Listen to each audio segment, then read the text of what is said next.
The Monk Who Sold His Ferrari, a spiritual fable about fulfilling your dreams and reaching your destiny. Read by Robin S. Sharma.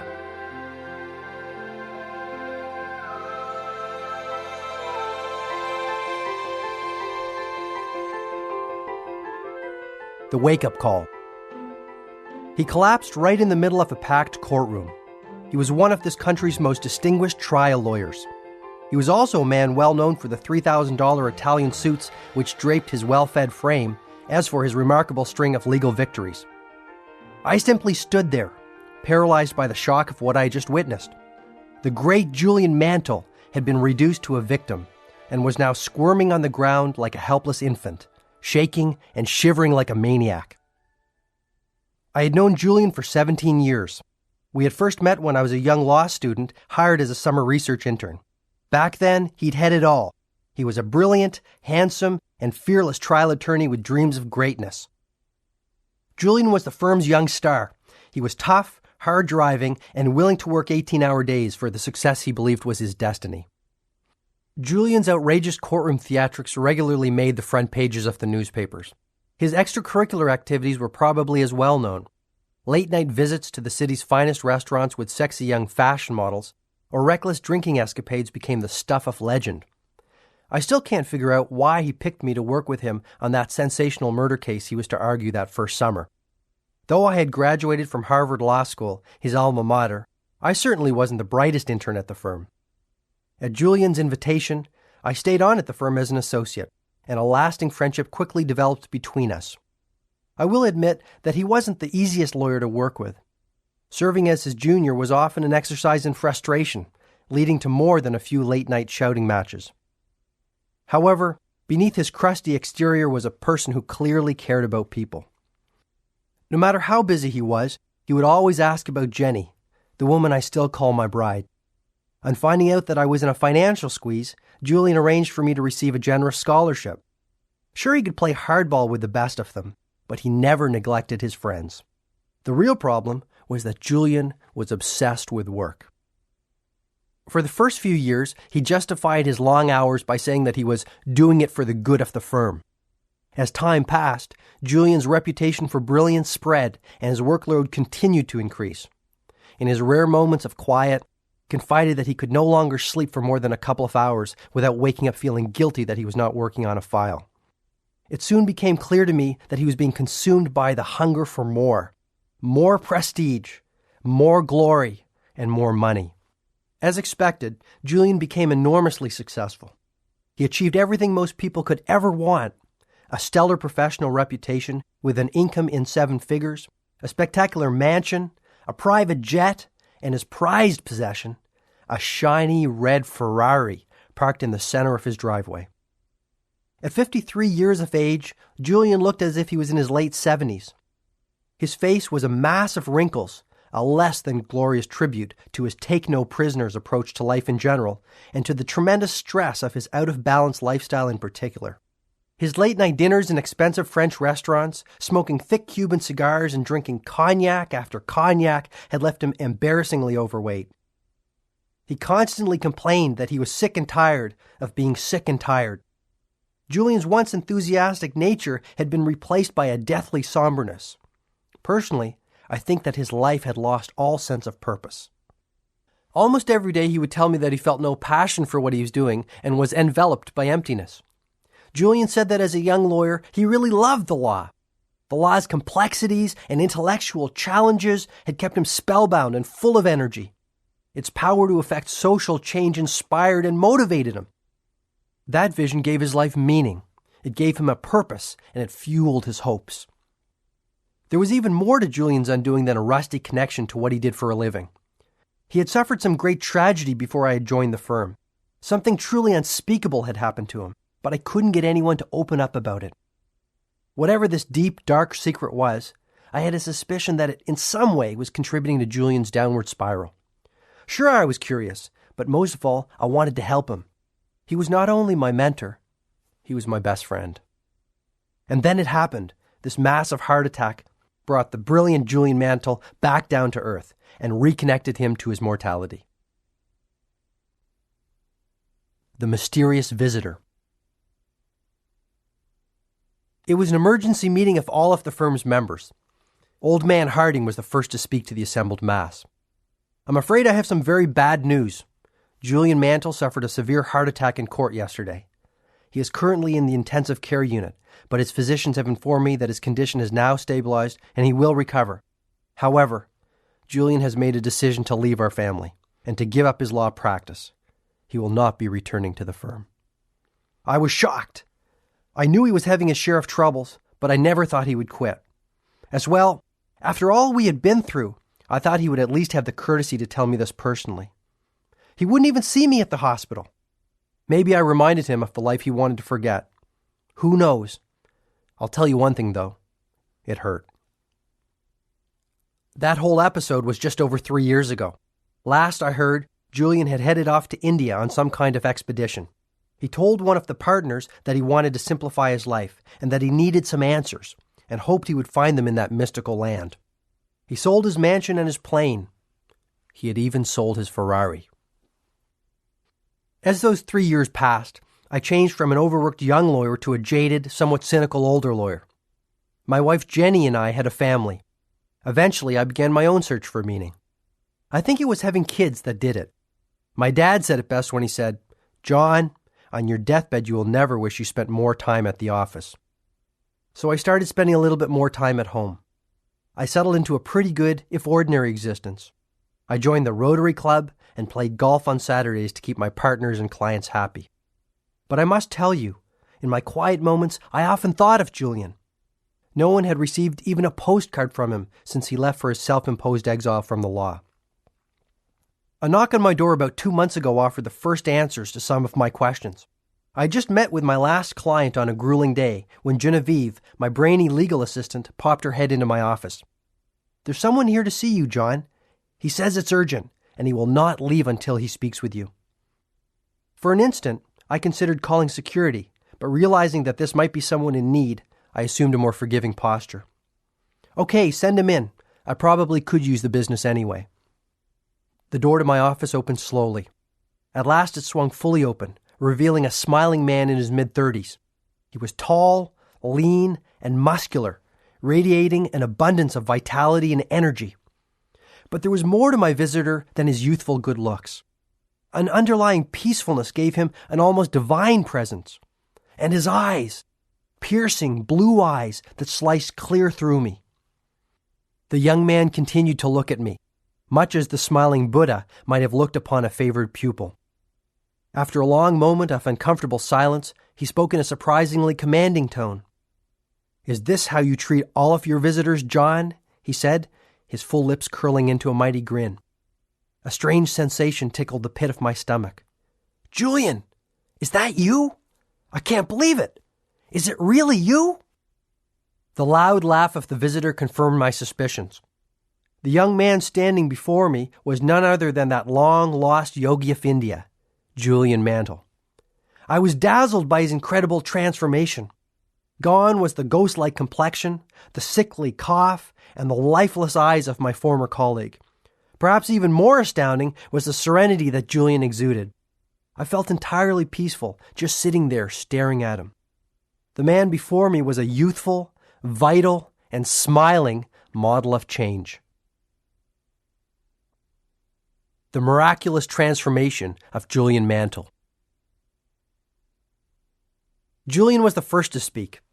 He admitted that his body had fallen apart and that his mind had lost its luster.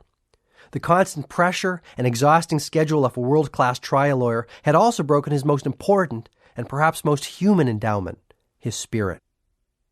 When given the ultimatum by his doctor either to give up the law or give up his life, he said he saw a golden opportunity to rekindle the inner fire that he had known when he was younger.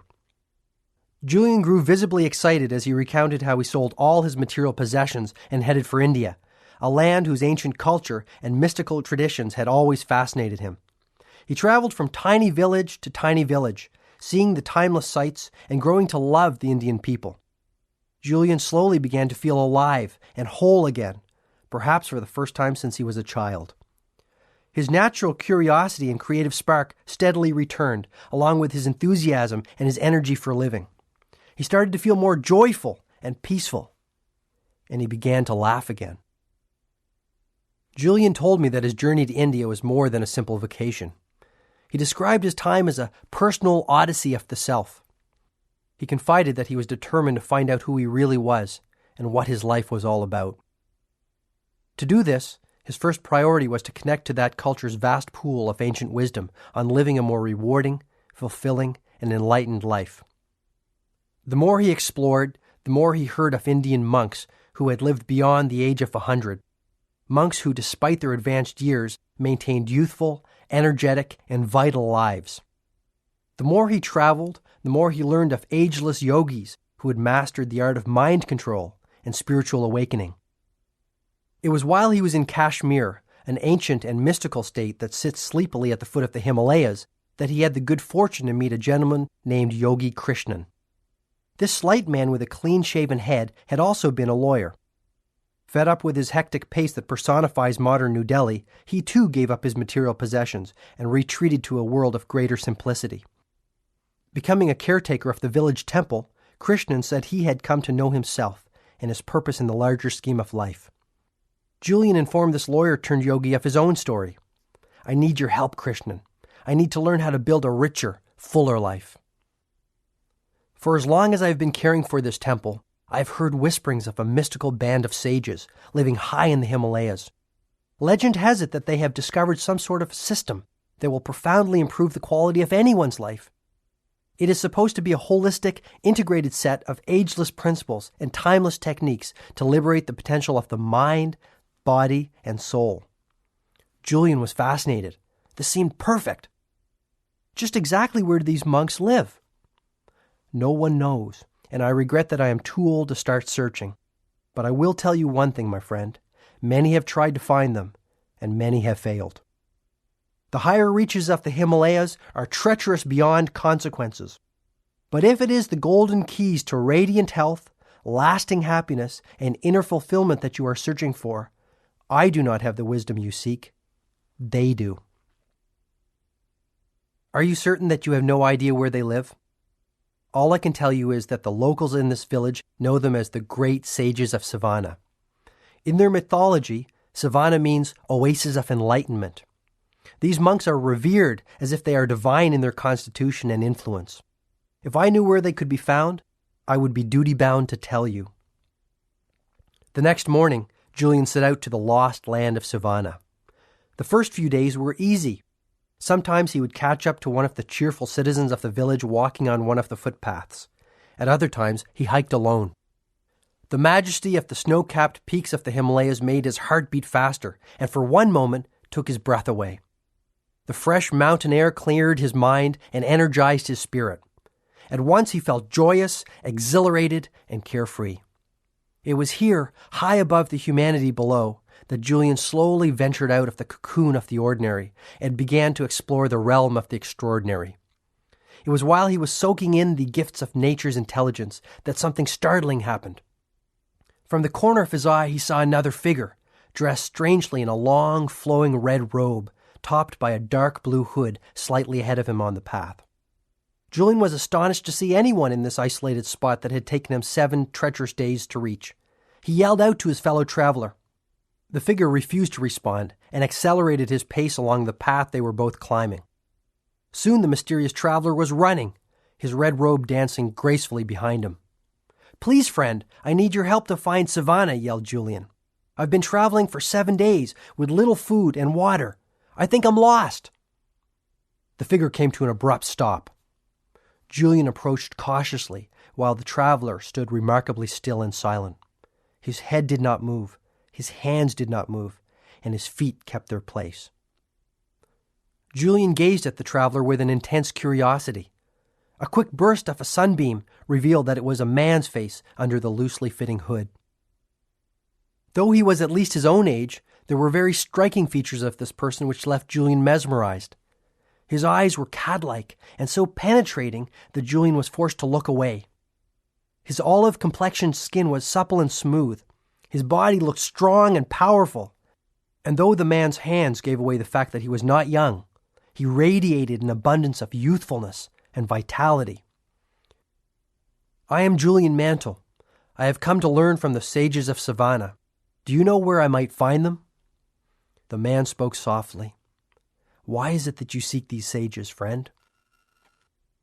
Sensing that he had indeed found one of the mystical monks who had eluded so many, Julian opened his heart and poured out his odyssey to the traveler. He spoke of his former life and of the crisis of spirit he had struggled with, and he told of his travels in mystical India and of his meeting with Yogi Krishnan. The traveler remained silent and still. It was not until Julian spoke of his burning, almost obsessive desire to acquire the ancient principles of enlightened living that the man spoke again. Placing an arm on Julian's shoulder, the man said gently, "If you truly have a heartfelt desire to learn the wisdom of a better way, then it is my duty to help you. I am indeed one of those sages that you have come so far in search of. If you like, you may come with me as my guest to our temple. My brothers and sisters will welcome you with open arms. We will work together to teach you the ancient principles and strategies that our ancestors have passed down through the ages. Before I take you into our private world, I must request one promise from you. Upon learning these timeless truths, you must return to your homeland in the West and share this wisdom with all those who need to hear it. Though we are isolated in these magical mountains, we are aware of the turmoil your world is in. Good people are losing their way. You must give them the hope that they deserve. More importantly, you must give them the tools to fulfill their dreams. This is all I ask." Julian instantly accepted the sage's terms. As the two men moved still higher up the mountain path to the lost village of Savannah, the Indian sun started to set, a fiery red circle slipping into a soft, magical slumber after a long and weary day. A magical meeting with the sages of Savannah. After walking for many hours, the two travelers came upon a lush green valley. On one side of the valley, the snow-capped Himalayas offered their protection. On the other, a thick forest of pine trees sprouted. The sage looked at Julian and smiled gently. "Welcome to the nirvana of Savannah." The two then descended into the thick forest which formed the floor of the valley. The smell of pine and sandalwood wafted through the cool, crisp mountain air. Julian, now barefoot to ease his aching feet, felt the damp moss under his toes. He was surprised to see the richly colored orchids and a host of other lovely flowers dancing among the trees. After walking for about 15 more minutes, the two men reached a clearing. Before him was a sight that even the worldly wise and rarely surprised Julian Mantle could never have imagined. A small village made solely out of what appeared to be roses. At the center of the village was a tiny temple made of red, white, and pink flowers, held together with long strands of multicolored string and twigs. The little huts which dotted the remaining space appeared to be the austere homes of the sages. These were also made of roses. Julian was speechless. Julian's traveling companion now revealed that his name was Yogi Raman. He explained that he was the eldest sage of Savannah and the leader of the group. The citizens of this dreamlike colony looked astonishingly youthful and moved with poise and purpose. None of them spoke, choosing instead to respect the tranquility of this place by performing their tasks in silence. The men, who appeared to number only about 10, wore the same red-robed uniform as Yogi Raman and smiled serenely at Julian. Each of them looked calm, healthy, and deeply contented. The women were equally impressive. In their flowing pink silk saris and with white lotuses adorning their jet-black hair, they moved busily through the village with exceptional agility. With zen-like focus, some worked inside the temple, preparing for what appeared to be a festival. Others carried firewood and richly embroidered tapestries. All were engaged in productive activities. All appeared to be happy. Ultimately, the faces of the sages of Savannah revealed the power of their way of life. Even though they were clearly mature adults, each one of them radiated a childlike quality, their eyes twinkling with the vitality of youth. Not one of them had wrinkles. Not one of them had gray hair. Not one of them looked old. Julian was offered a feast of fresh vegetables and fruits, a diet that he would later learn was one of the keys to the ideal health enjoyed by the sages. After the meal, Yogi Raman escorted Julian to his living quarters, a flower-filled hut containing a small bed with an empty journal pad on it. This would be his home for the foreseeable future. Though Julian had never seen anything like this magical world of Savannah, his intuition told him that he belonged here, if only for a short period. And so began Julian's life among the sages of Savannah, a life of simplicity, serenity, and harmony. The best was soon to come. A spiritual student of the sages. It was now 8 p.m., and I still had to prepare for court the next day. Yet I was fascinated by the experience of this former legal warrior. The longer I listened to Julian, the more I came to realize that my own spirit had become rusty. What had happened to the uncommon passion I brought to everything I did when I was younger? Maybe it was time for me to reinvent my destiny. Julian quickened the pace as he continued with his tale. He told me how his desire for knowledge, coupled with his sharp intellect, had made him a well-loved member of the Savannah community. As a mark of their affection for Julian, the monks eventually made him an honorary member of their band and treated him like an integral part of their extended family. Eager to expand his knowledge of the workings of the mind, body, and soul, and to attain self-mastery, Julian spent literally every waking moment under the tutelage of Yogi Raman. The sage became more like a father to Julian than a teacher. It was clear that this man had the accumulated wisdom of many lifetimes, and most happily, he was willing to share it with Julian.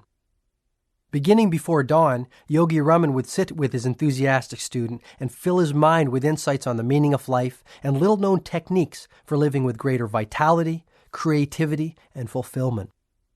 He taught Julian ancient principles anyone could use to live longer, stay younger, and grow far happier. Julian also learned how the twin disciplines of personal mastery and self-responsibility would keep him from returning to the chaos of crisis that had characterized his life in the West. Julian said that the first indications of his personal expansion came after only 3 weeks in Savannah. He also said that his new lifestyle and the new habits associated with it started to have a profound effect on his inner world. Within a month of applying the principles and techniques of the sages, he had begun to cultivate the deep sense of peace and inner serenity that had eluded him. He became more joyful and spontaneous, growing more energetic and creative with each passing day. After pausing as if to express disbelief at his own tale, Julian grew philosophical. I've realized that the world, and that includes my inner world, is a very special place. I have learned that self-mastery and the consistent care for one's mind, body, and soul are essential to finding one's highest self and living the life of one's dreams. How can you care for others if you cannot even care for yourself? I can't love you if I cannot love myself, he offered. Suddenly, Julian grew flustered. I have never opened my heart to anyone like this before. It is just that I experienced such a catharsis up in those mountains, such a spiritual awakening to the powers of the universe, that I feel others need to know what I know. Noticing it was getting late, Julian quickly told me he would take his leave and bid me adieu. I'll be back, my friend. You have your work to do, and I have some private matters that need to be taken care of. Just tell me one thing. Will the methods you learned in Savannah work for me? When the student is ready, the teacher appears, came the swift reply. You, along with so many others, are ready for the wisdom I now have the privilege of holding. I will meet you again tomorrow night, this time at your house. Then I'll tell you all you need to know to put far more living into your life. And with that, the master litigator turned enlightened yogi of the East was gone. The wisdom of personal change. True to his word, Julian showed up at my house the next evening. He still embodied radiant health and exuded a wonderful sense of calm. It was what he was wearing that made me a little uncomfortable. Adorning his obviously supple body was a long red robe topped by an ornately embroidered blue hood. Greetings, my friend, Julian offered enthusiastically. Greetings. Don't look so alarmed. What did you expect me to wear? Armani? We both started to laugh, softly at first. Soon our giggles had turned into guffaws. Julian certainly had not lost that wicked sense of humor. As we relaxed in my cluttered but comfortable living room, I couldn't help but notice the ornate necklace of wooden prayer beads dangling from his neck. What are those? They're really beautiful. More about these later, he said. We have much to talk about tonight. Let's get started. I could hardly get anything done at work today. I was so excited about our meeting. Julian immediately started to reveal more about his personal transformation and the ease with which it was effected.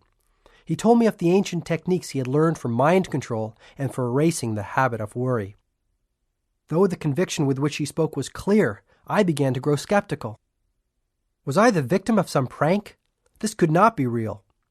Come on, Julian, stop pulling my leg. This whole story is starting to smack of one of your gags, I suggested, breaking into my best fear grin. Julian remained calm and patient. Spotting the pot of tea I had left on the table next to him, he started to pour into my waiting cup. He poured until the cup was full, but then he kept on pouring. Tea started to trickle down the sides of the cup and into the saucer. Julian, what are you doing? My cup is overflowing. No matter how hard you try, no more will go in. He looked at me for a long moment. Please don't take this the wrong way. I really respect you, John.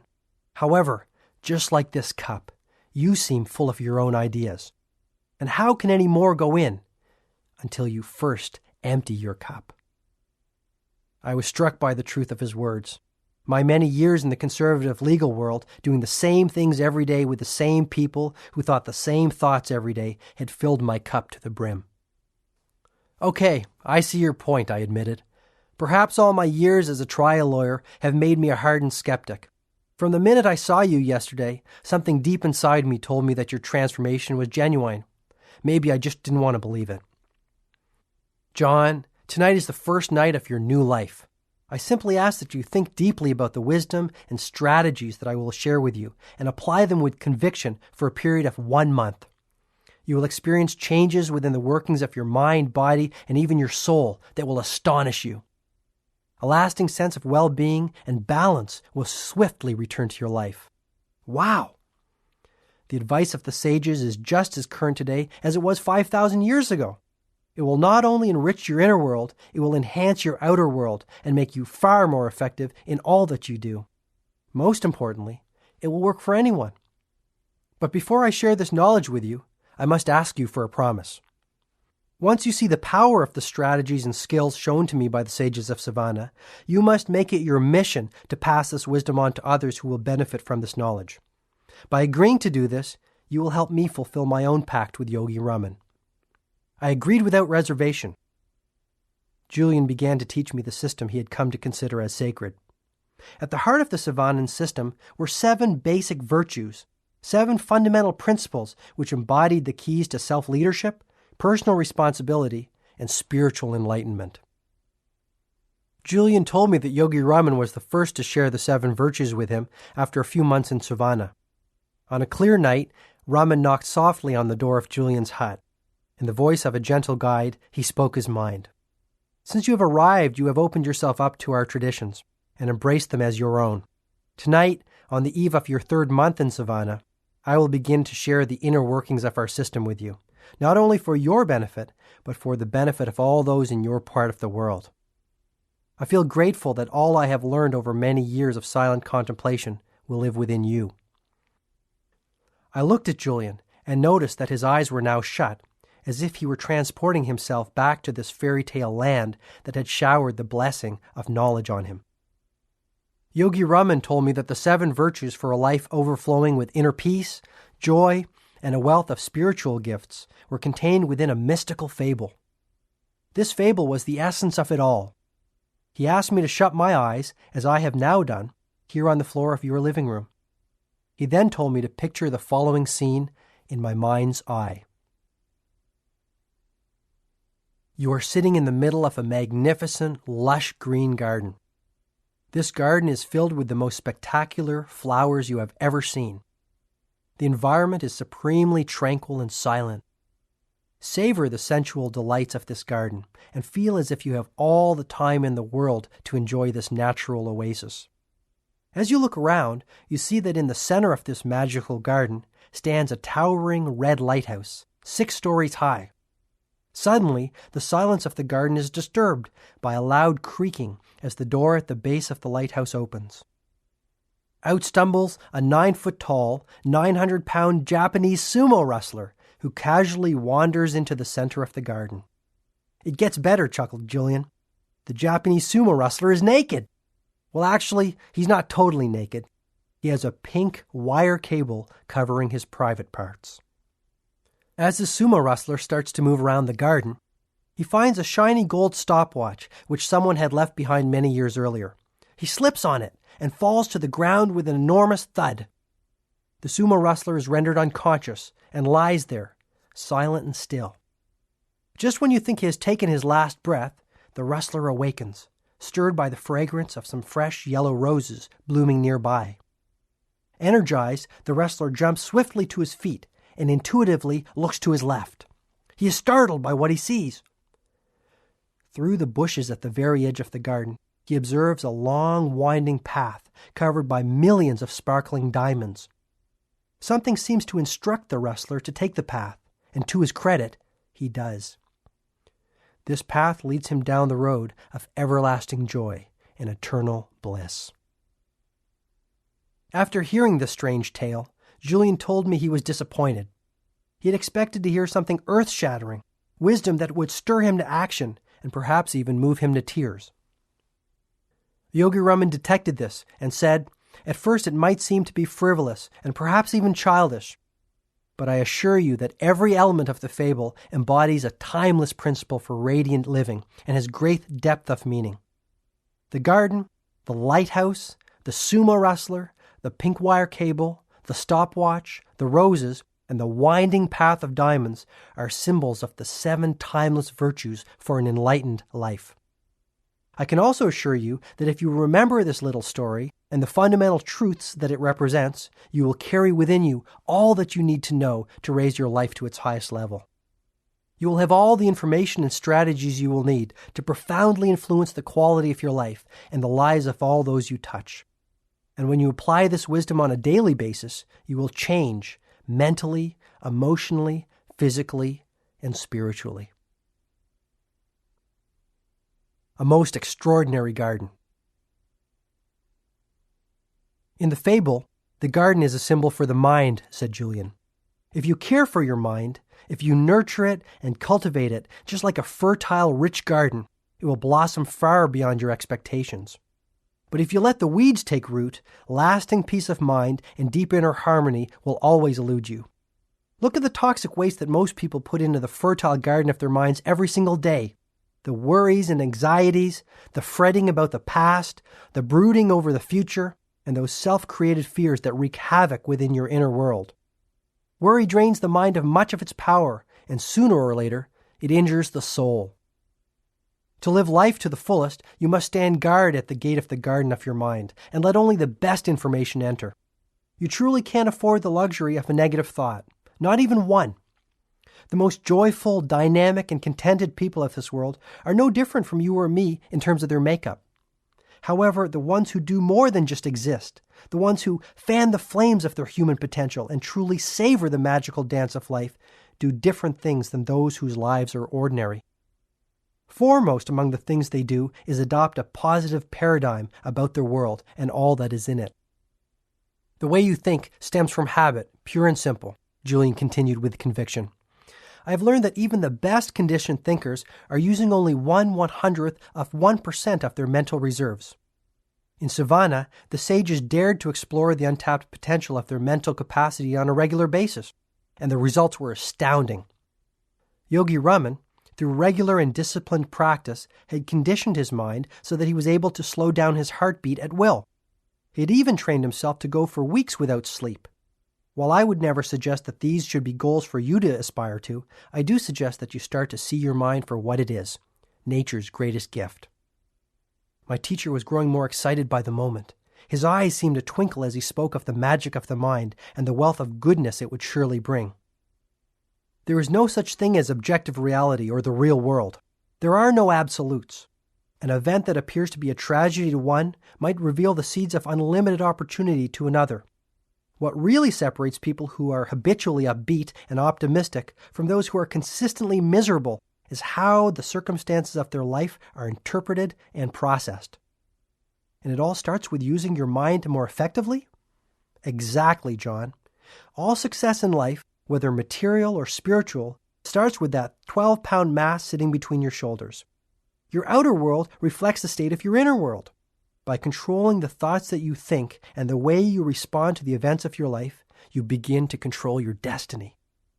This makes so much sense, Julian. I guess my life has become so busy that I have never taken the time to think about these things. When I was in law school, my best friend Alex used to love reading inspirational books. He said that they kept him motivated and energized in the face of our crushing workload.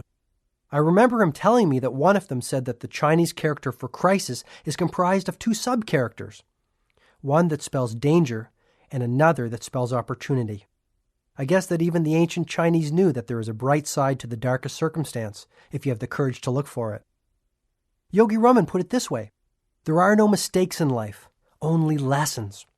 There is no such thing as a negative experience, only opportunities to grow, learn, and advance along the road of self-mastery.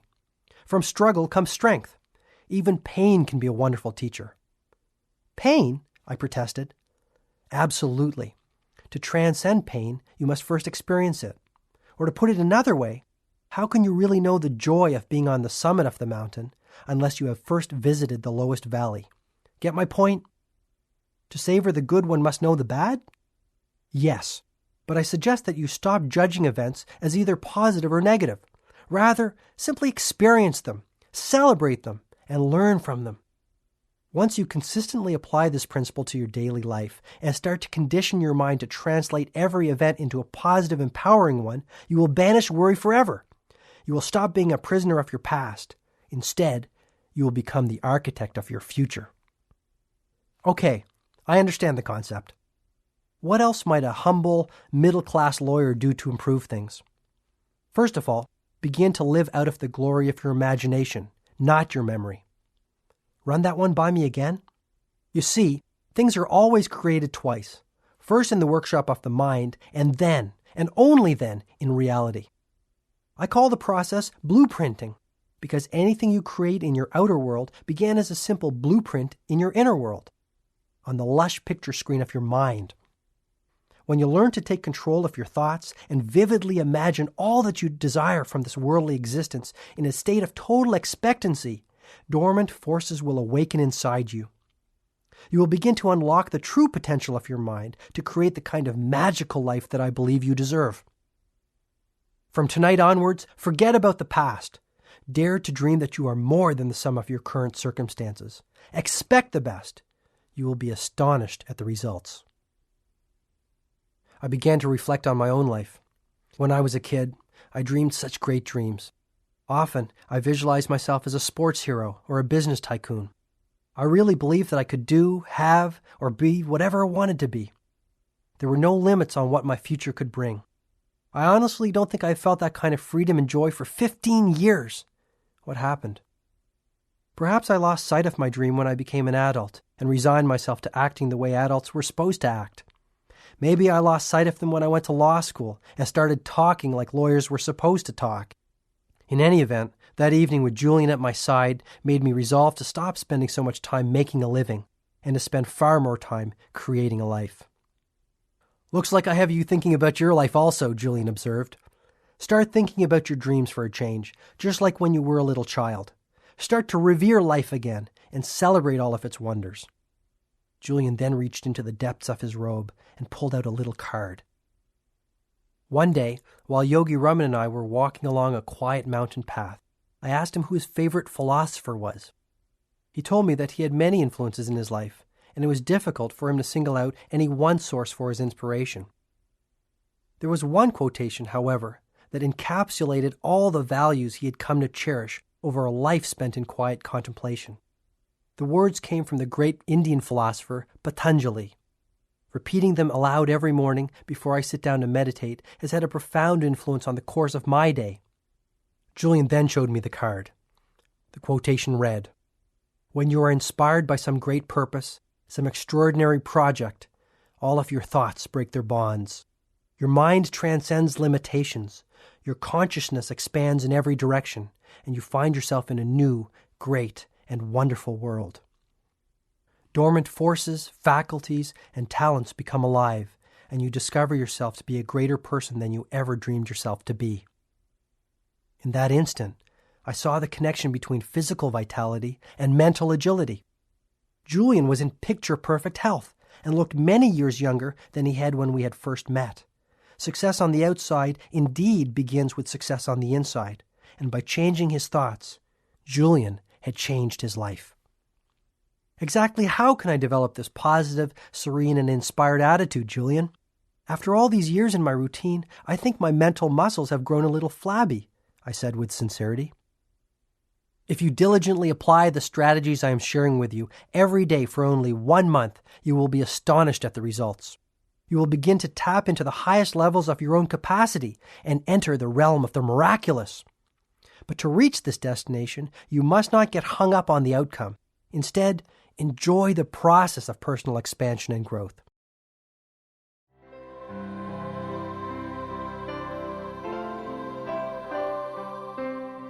Julian added softly, "Before I give you the precise methods passed on to me by the sages of Savannah, I must first share a couple of key principles.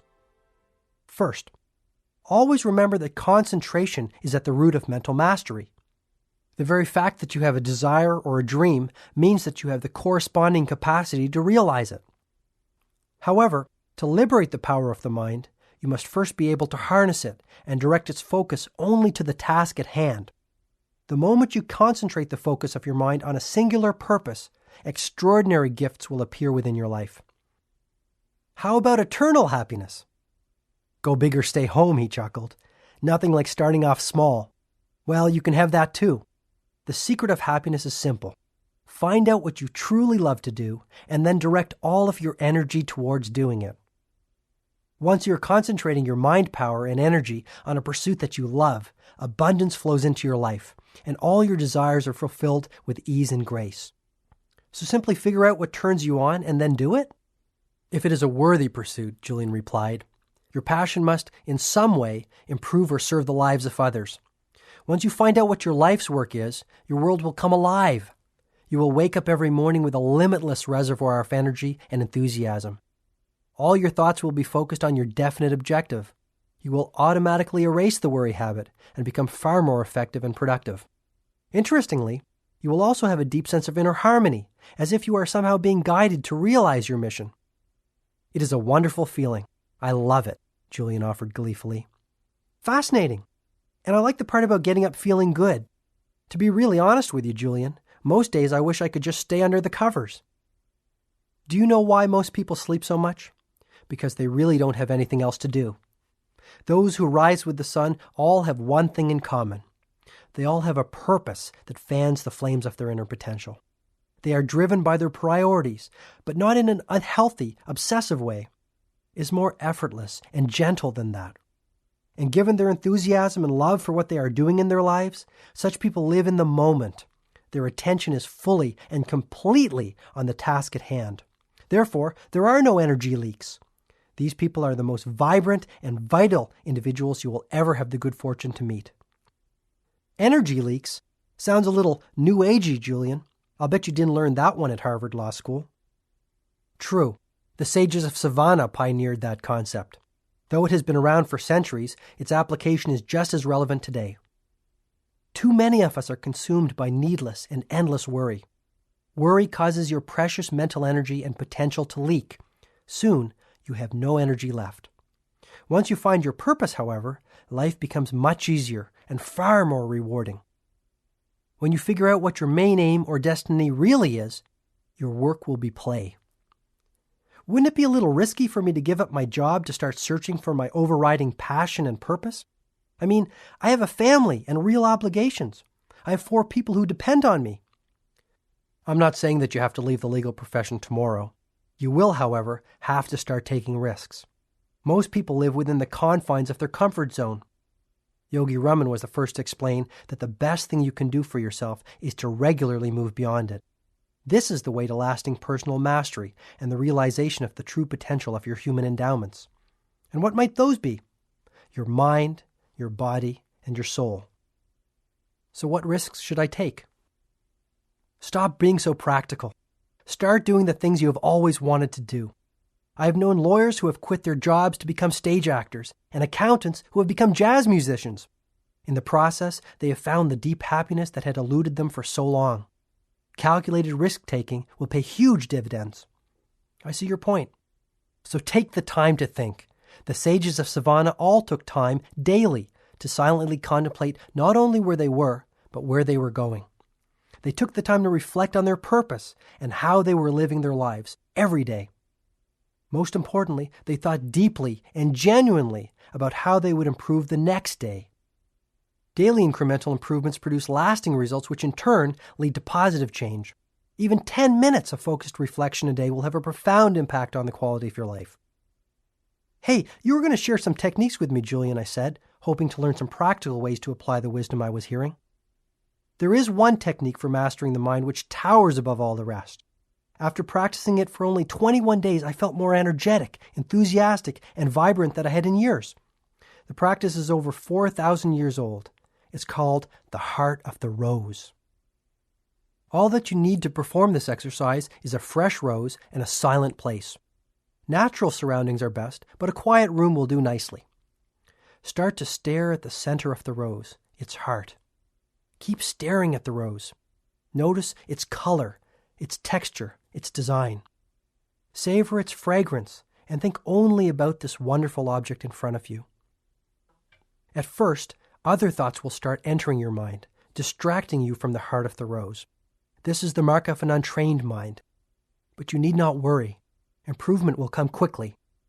Simply return your attention to the object of your focus. Soon your mind will grow strong and disciplined.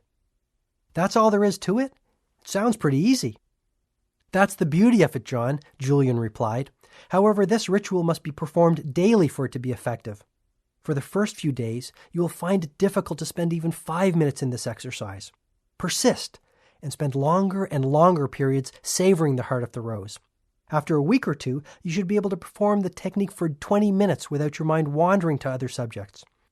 This will be the first indication that you are taking back control of the fortress of your mind. Practically speaking, you will notice that you will feel far calmer. You will have taken a significant step towards erasing the worry habit that plagues most of the population, and you will enjoy more energy and optimism. Each day, no matter how busy you get and how many challenges you might face, return to the heart of the rose. It is your island of peace. Never forget that there is power in silence and in stillness. Stillness is the stepping stone to connecting with the universal source of intelligence that throbs through every living being. Julian continued to reveal what he had learned in Savannah. Another particularly good technique is based on what Yogi Raman called opposition thinking. I learned that under the grand laws of nature, the mind can only hold one thought at any one time. Try it yourself, John.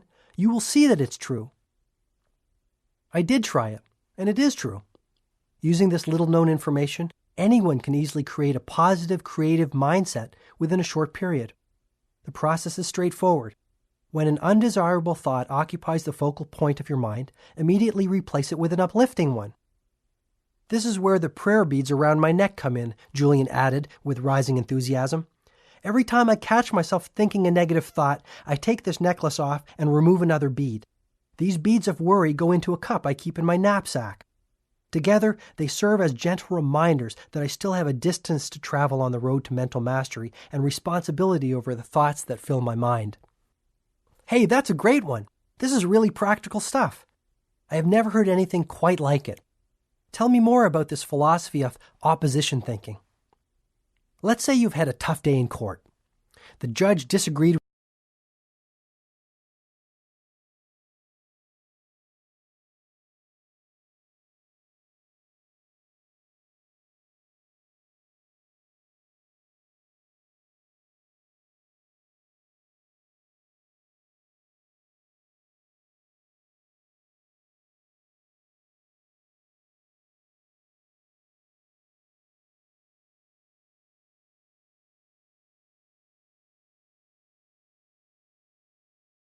with your interpretation of the law. The litigator on the other side belonged in a cage, and your client was more than a little annoyed with your performance. You come home and fall into your favorite chair, full of gloom. Step 1 is to become aware that you are thinking these uninspiring thoughts. Self-knowledge is the stepping stone to self-mastery. Step 2 is to appreciate once and for all that just as easily as you allowed those gloomy thoughts to enter, you can replace them with cheerful ones. So think of the opposite of gloom. Concentrate on being cheerful and energetic. Feel that you are happy. Perhaps you might even start to smile. Move your body as you do when you are joyful and full of enthusiasm. Sit up straight and breathe deeply and train the power of your mind on positive thoughts. You will notice a remarkable difference in the way you feel within minutes. If you keep up your practice of opposition thinking, applying it to every negative thought that habitually visits your mind, within weeks you will see that they no longer hold any power. Julian continued his explanation. Thoughts are vital, living things, little bundles of energy, if you will. A strong, disciplined mind, which anyone can cultivate through daily practice, can achieve miracles. I never saw thoughts as living things, Julian, I replied, amazed at this discovery. The sages of Savannah firmly believed that one should think only sattvic, or pure thoughts. If even one impure thought entered the temple of their minds, they would punish themselves by traveling many miles to an imposing waterfall and standing under the ice-cold water until they could no longer bear the frigid temperature. I thought you told me these sages were wise. Standing under an ice-cold waterfall for thinking one little negative thought strikes me as extreme behavior. Julian was lightning fast in his response. John, I'll be blunt. You truly cannot afford the luxury of even one negative thought. A worrisome thought is like an embryo. It starts off small, but grows and grows. Soon it takes on a life of its own. The sages of Savannah had a wonderful way to ensure that their thoughts were pure and wholesome. This technique was also highly effective in manifesting their desires, however simple, into reality. The method will work for anyone. The technique was known to the sages as the secret of the lake. To apply it, these teachers would rise at 4 a.m., as they felt that the early morning possessed magical qualities from which anyone could benefit. The sages would then travel along a series of steep, narrow mountain paths, which eventually led them to the lower reaches of the region they inhabited. Once there, they would walk along a barely visible trail until they arrived at a clearing. At the edge of the clearing was an aqua-blue lake covered by thousands of tiny white lotuses. The water of the lake was strikingly still and calm. It was a truly miraculous sight. The sages told me that this lake had been a friend to their ancestors over the ages. Julian explained that the sages would look into the waters of the still lake and envision their dreams becoming reality. If it was the virtue of discipline they wished to cultivate within their lives, they would picture themselves getting up at dawn, performing their rigorous physical regimen without fail, and spending days in silence to enhance their willpower. If it was courage they desired, they would picture themselves acting with strength in a moment of crisis and challenge. You see, John, the mind works through pictures. Pictures affect your self-image, and your self-image affects the way you feel, act, and achieve. When you run inspiring, imaginative pictures through the movie screen of your mind, wonderful things start to happen in your life.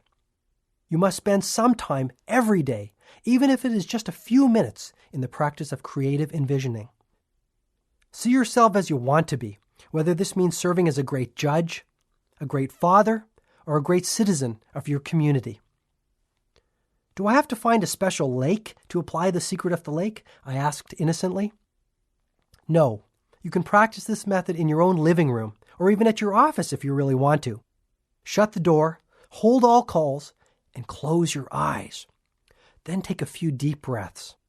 You will notice that after 2 or 3 minutes, you will start to feel relaxed. Next, visualize mental pictures of all you want to be, to have, and to attain in your life. If you want to be the world's best father, envision yourself laughing and playing with your kids, responding to their questions with an open heart. Picture yourself acting gracefully and lovingly in a tense situation. Mentally rehearse the way you will govern your actions when a similar scene unfolds on the canvas of reality. The magic of visualization can be applied to so many situations. Consistent use of this method will also bring you financial rewards along with an abundance of material gain, if this is important to you.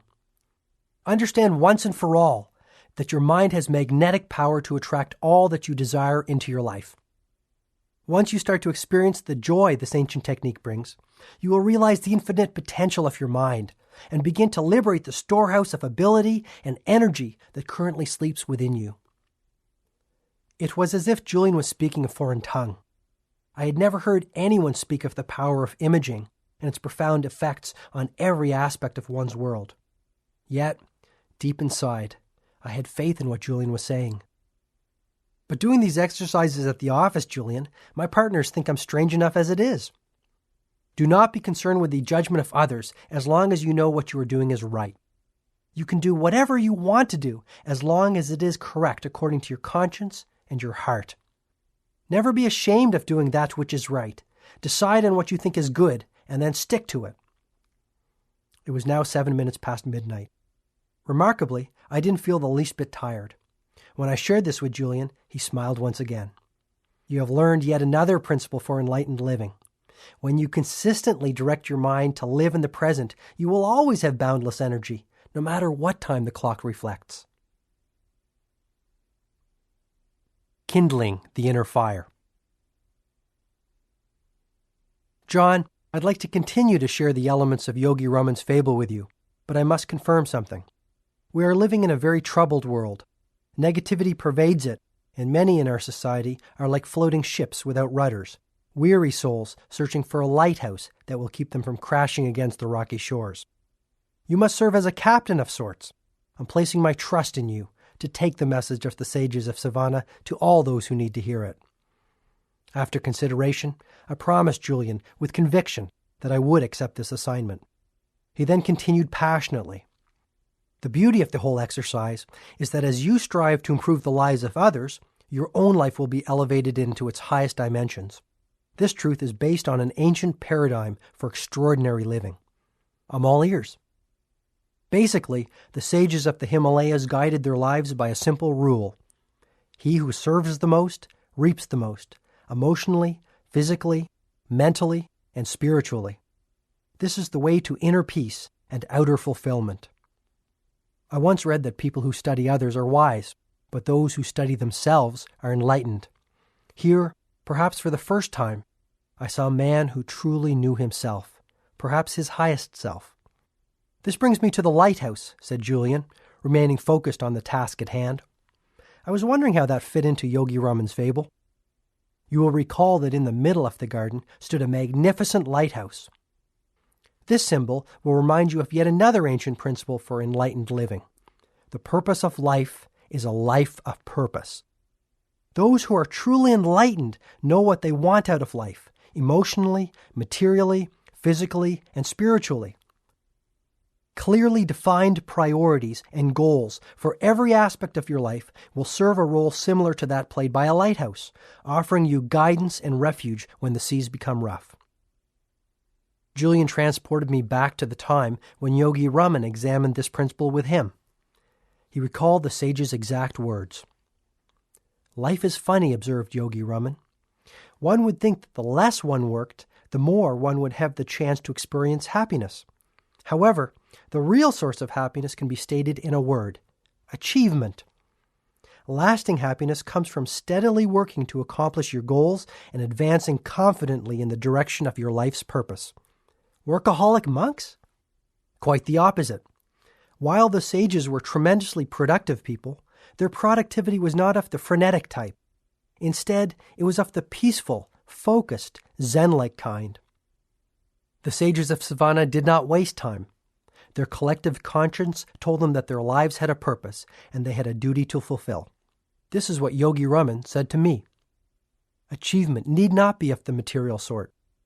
Personally, my objectives are to attain peace of mind, self-mastery, and enlightenment. If I fail to accomplish these goals by the end of my life, I am certain that I will die feeling unfulfilled and dissatisfied. Julian told me that this was the first time he had heard any of his teachers in Savannah speak of their own mortality. And Yogi Raman sensed this in my expression. You need not worry, my friend, he said. I have already lived past the age of 100 and have no plans for a quick exit. My point is simply that when you clearly know what aims you wish to achieve over the course of your life, be they material, emotional, physical, or even spiritual, and you spend your days accomplishing them, you will ultimately find eternal joy. Your life will be as delightful as mine, and you will come to know a splendid reality. But you must know your life's aim, and then manifest this vision into reality by consistent action. We sages call this dharma, which is the Sanskrit word for life's purpose. Lifelong contentment will come from the fulfillment of my dharma, I asked. Most certainly. Dharma is based upon the ancient principle that says each one of us has a heroic mission while we walk this earth. We have all been granted a unique set of gifts and talents that will readily allow us to realize this life work. The key is to discover them, and in doing so, discover the main objective of your life. Over the course of the next few hours, I learned from Julian that all highly developed, fully actualized people understand the importance of exploring their talents, uncovering their personal purpose, and then applying their human gifts in the direction of this calling. The key is to have the discipline and vision to see your heroic mission and to ensure that it serves other people while you realize it. Is this a form of goal setting? Goal setting is the starting point, said Julian. Mapping out your objectives and your goals releases the creative juices which get you on the path of your purpose. Believe it or not, Yogi Raman and the other sages were very hot on goals. You're kidding. Highly effective monks who meditate all night and set goals all day? I love it. Yogi Raman said, people spend their whole lives dreaming of becoming happier, living with more vitality, and having an abundance of passion. Yet they do not see the importance of taking even 10 minutes a month to write out their goals and to think deeply about the meaning of their lives, their dharma. Goal setting will make your life magnificent. Your world will become richer, more delightful, and more magical. You see, Julian, our ancestors have taught us that setting clearly defined objectives for what we desire in our mental, physical, and spiritual world is critical to their realization. Anyone who wishes to improve the quality of their inner as well as their outer worlds would do well to take out a piece of paper and start writing out their life aims.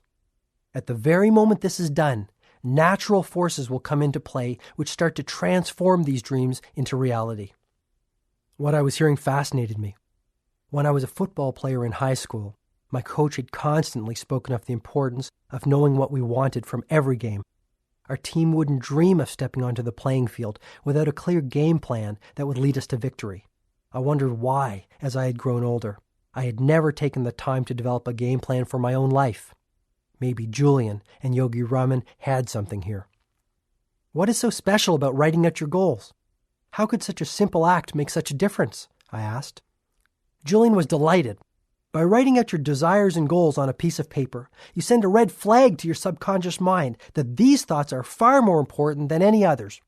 You change your life the moment you set your goals and start to seek out your dharma, Julian said, his eyes sparkling with the truth of his words. Have you ever met someone with a strange name and then started to notice that name appearing in newspapers, on television, or at the office? This is but one illustration of the ageless principle Yogi Raman called Jo-Riki, which I have since learned means concentrated mind. Concentrate every ounce of your mental energy on self-discovery. Learn what you excel at and what makes you happy. Whatever it is, find your passion and then follow it. Now that I really think about it, it would be sad to reach the end of my life without realizing that I had some special genius that would have unlocked my potential and helped others, even in a small way. That's right. So from this moment onwards, be acutely aware of your aim in life. Awaken your mind to the abundance of possibility around you. Start to live with more zest. The human mind is the world's largest filtering device. When you decide to start concentrating your mind on your life's main aims, your mind starts to filter out the unimportant and focus only on the important. To tell you the truth, I think it's about time I discovered my purpose, I said. Don't get me wrong, there are a lot of great things in my life, but it isn't as rewarding as I think it could be. How does that make you feel? Depressed, I offered with total honesty. I know I have talent. Actually, I was one heck of a good artist when I was younger. When I painted, I was in heaven. I lost track of time when I was in the studio painting. I would get lost in the canvas. It was almost as if I transcended time and moved into another dimension. John, this is the power of concentrating your mind on a pursuit that you love. Maybe your dharma is to brighten the world with lovely scenes. At least start spending a little time painting every day.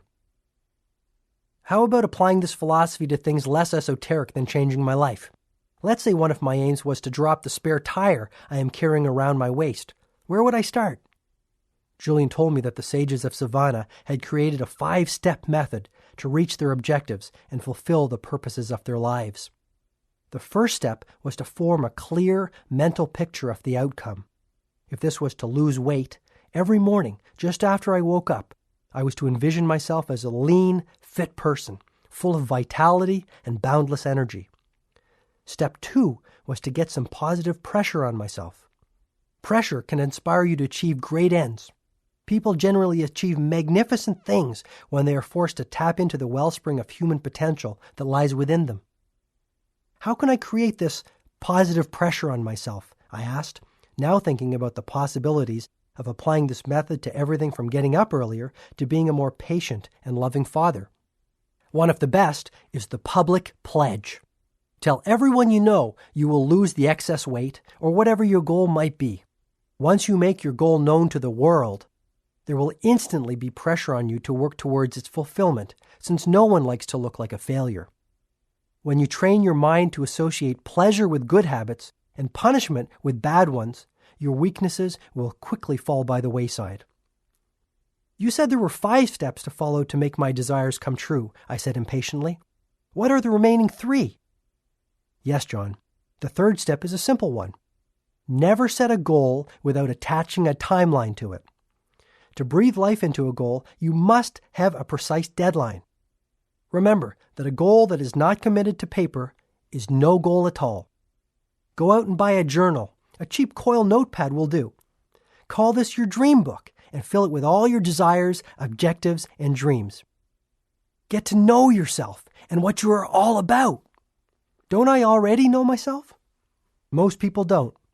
The Chinese define image in these terms. There are 3 mirrors that form a person's reflection. The first is how you see yourself. The second is how others see you. And the 3rd mirror reflects the truth. Know yourself, John. Know the truth. Divide your dream book into separate sections for goals relating to the different areas of your life. For example, you might have sections for your physical fitness goals, your financial goals, your personal empowerment goals, your relationship and social goals, and perhaps most importantly, your spiritual goals. Hey, that sounds like fun. I've never thought about doing something as creative as that for myself, I said. Another particularly effective technique is to fill your dream book with pictures of the things you desire and images of people who have cultivated the abilities, talents, and qualities that you hope to emulate. If you want to lose weight and be in outstanding physical shape, paste a picture of a marathon runner or an elite athlete in your dream book. If you want to be the world's finest husband, clip out a picture of someone who represents this, perhaps your father, and put it in your journal in the relationship section. Then review this book daily, even for a few minutes. Make it your friend. The results will startle you. My wife would love to have a dream book. She'd probably fill it with pictures of me without my notorious belly. It's really not that big, Julian suggested in a consoling tone. Then why does Jenny call me Mr. Donut? I said, breaking into a broad smile. Julian started to laugh. I had to follow. Soon the two of us were howling on the floor. I guess if you can't laugh at yourself, who can you laugh at? I said, still giggling. Very true, my friend. When I was chained to my former lifestyle, one of the main problems was that I took life far too seriously. Now I am much more playful and childlike. I enjoy all of life's gifts, no matter how small they are. But I have digressed. Once you have formed a clear mental picture of your outcome, created a little pressure behind it, set a deadline, and committed it to paper, the next step is to apply what Yogi Raman called the magic rule of 21. The learned men and women of his world believed that for a new behavior to crystallize into a habit, one had to perform the new activity for 21 days in a row. What's so special about 21 days? The only way to permanently install a new habit is to direct so much energy towards it that the old one slips away like an unwelcome houseguest. The installation is generally complete in about 21 days, the time it takes to create a new neural pathway. Say I wanted to start practicing the heart of the rose technique to erase the worry habit and live at a more peaceful pace. Do I have to do it at the same time every day? Good question. The only reason to do something is because you want to and because you know it is the right thing for you to do. My suggestion is that you try the heart of the rose method at the same time every day and in the same place every day. There is tremendous power in a ritual. When you insert any activity into your routine, by doing it the same way at the same time every day, it quickly grows into a habit. Soon you will be performing the new habit with the same ease that you feel while brushing your teeth. And the final step for attaining goals and advancing along the path of purpose, I wondered? The final step in the Sage's method is one that is equally applicable as you advance along the path of your life. The Sages of Savannah truly believed that a day without laughter or a day without love was a day without life. Never forget the importance of living with unbridled exhilaration. Never neglect to see the exquisite beauty in all living things. Remain spirited, joyful, and curious. Stay focused on your life work and on giving selfless service to others. The universe will take care of everything else. This is one of nature's truest laws. Is that it? I still have much wisdom to share with you. Are you tired? Not in the least. Actually, I feel pretty pumped up. You're quite the motivator, Julian. Have you ever thought about an infomercial? I asked mischievously. I don't understand, he replied gently. Never mind. Just one of my feeble attempts at humor. Okay. Before we move along with Yogi Raman's Fable, there was one last point about reaching goals and your dreams that I would like to impress on you. Go for it. There is one word which the sages spoke of in almost reverential terms. This simple word seemed to carry a depth of meaning for them, and it peppered their daily talk. The word I am speaking of is passion, and it is a word you must constantly keep at the forefront of your mind. A burning sense of passion is the most potent fuel for your dreams. Here, in our society, we have lost our passion. We do not do things because we love to do them. We do things because we feel we have to do them. This is a formula for misery. Reclaim the joy of waking up every morning full of energy and exhilaration. Breathe the fire of passion into all that you do. You will quickly reap great material as well as spiritual rewards. You make it sound so easy. It is. From tonight onwards, take complete control of your life. Decide once and for all to be the master of your fate. Discover your calling, and you will start to experience the ecstasy of an inspired life. Finally, always remember that what lies behind you and what lies in front of you is nothing when compared to what lies within you. Thanks, Julian. I really needed to hear this. I never realized all that was lacking in my life until tonight. Things are going to change. I promise you. I am grateful for this. You're welcome, my friend. I'm simply fulfilling my purpose.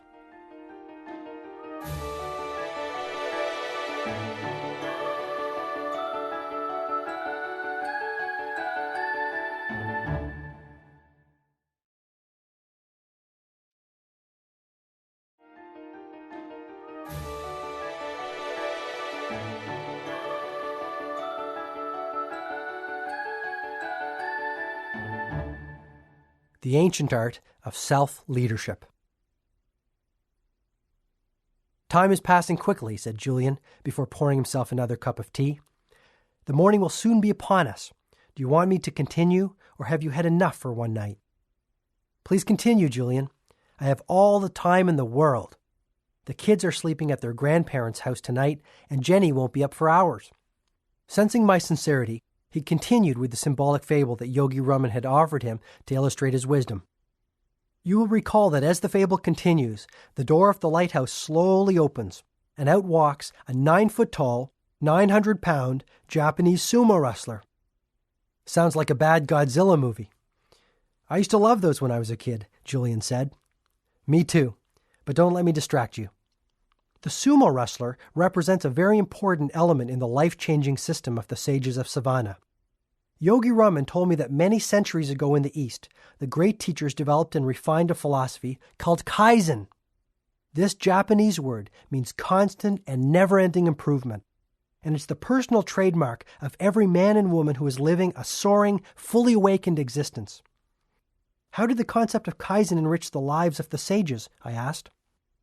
If you really want to improve your outer relationships or your finances, you must first improve your inner world. The most effective way to do this is through the practice of continuous self-improvement. Julian, I hope you don't mind me saying it, but all this talk about one's inner world sounds more than a little esoteric to me. I'm having a little difficulty with this notion of Kaizen and improving my inner world. What exactly are we talking about here? Julian was agile in his response. When I speak of improving your inner world, I am simply speaking of self-improvement and personal expansion, and it is the best thing you can do for yourself. Taking the time to master your mind, to care for your body, and to nourish your soul will put you in the position to develop more richness and vitality in your life. It is as Epictetus said so many years ago, "No man is free who is not a master of himself." I nodded in full agreement. This was the first time I had given any serious thought to the importance of improving myself. I really could use the added energy and good health that exercising would surely bring. Ridding myself of my nasty temper and my habit of interrupting others might do wonders for my relationship with my wife and kids. And erasing my worry habit would give me the peace of mind and deep happiness I had been searching for. The more I thought about it, the more potential improvements I saw. Julian spoke of the importance of building strength of character, developing mental toughness, and living with courage. He told me that these 3 attributes would lead not only to a virtuous life, but a life filled with achievement, satisfaction, and inner peace. Courage was a quality everyone could cultivate, and one that would pay huge dividends over the long run. What does courage have to do with self-leadership and personal development? I wondered aloud.